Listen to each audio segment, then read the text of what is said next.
Alright guys, in today's video I got something pretty cool for you. These are two bottles from the Great King Street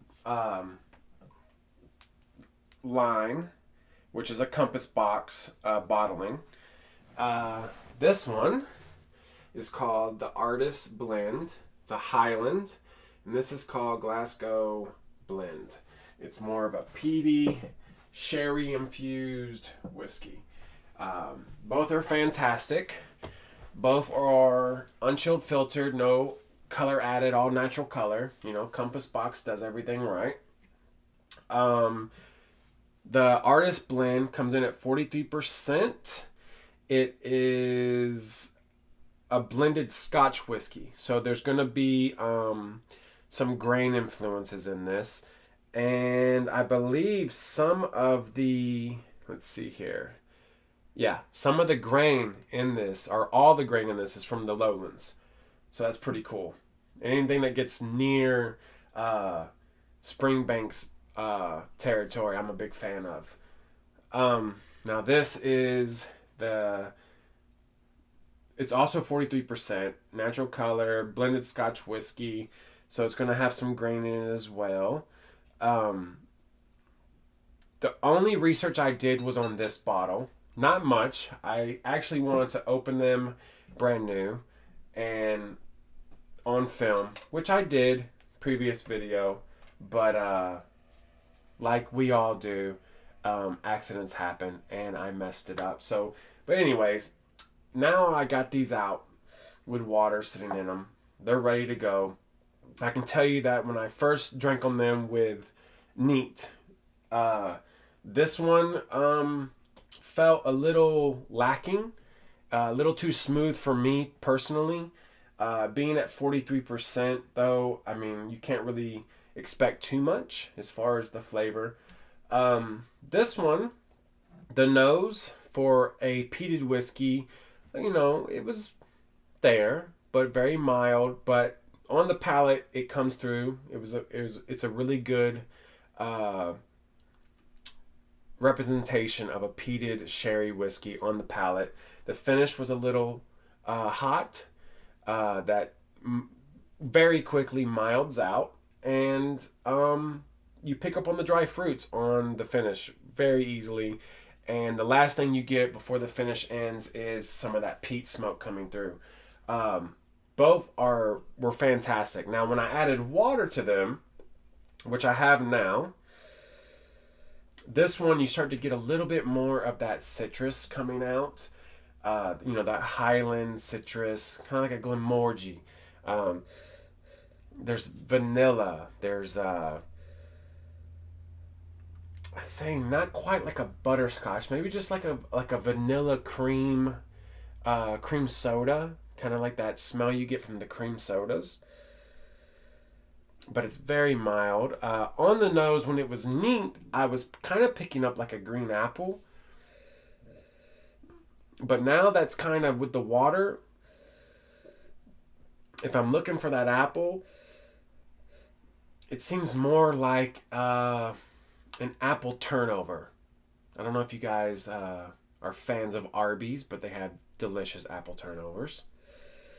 And I'm kind of getting that out of this. So I'm not really a big fan of the sweet whiskeys. And this is definitely in that category. So if you're a fan of something like that, you want something that's easy drinking, not heavy on the palate, finishes light and fruity, and is a dessert, then this is probably going to be something that you'll enjoy. And at $40, it's a bargain. Now this, on the other hand, I haven't had yet with the water. So it's been sitting now for about 5 minutes. And the nose has mild. It's not quite as peaty, but the sherry notes definitely got picked up. I can definitely pick up on the wine influence a lot more now that I've added water.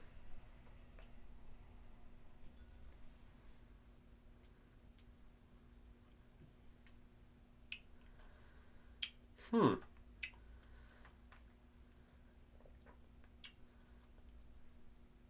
Yeah, I wouldn't recommend adding water to this. I added probably a quarter of a tablespoon. Maybe if you had a water eye drop or something like that, you could put just one little drop in there. Maybe that would be nice to push the oils up. But just from a quarter of a tablespoon, it got overwatered. The peat really kind of died down. The sherry's coming out, no problem at all. It's gotten even like a little bit more of a dryness to it. The mouthfeel got better, obviously, with the water. Got a little bit more silkier. Felt like it had more to it, but the peat finish is not there. The heat's gone as well on the beginning of the finish.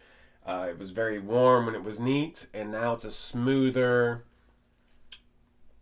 It's just got a nice sherryness to it. There is some little hints of smoke throughout the process, but not as much so as when it was neat. But for 43% alcohol, you can't really expect it to bring too much of the flavor, because we all know the more alcohol, the more flavor. But I mean, it's not bad. I mean, this might be something that you want to put in your collection. So when you're trying to introduce someone to Isla type peated whiskeys, you could start them off with this and build up to something a little bit more pungent, a little bit more of an Ardbeg, or like a Smoky Joe, or you know, one of my all-time favorites, the quarter cast. You know, you don't want to put someone that's never had those.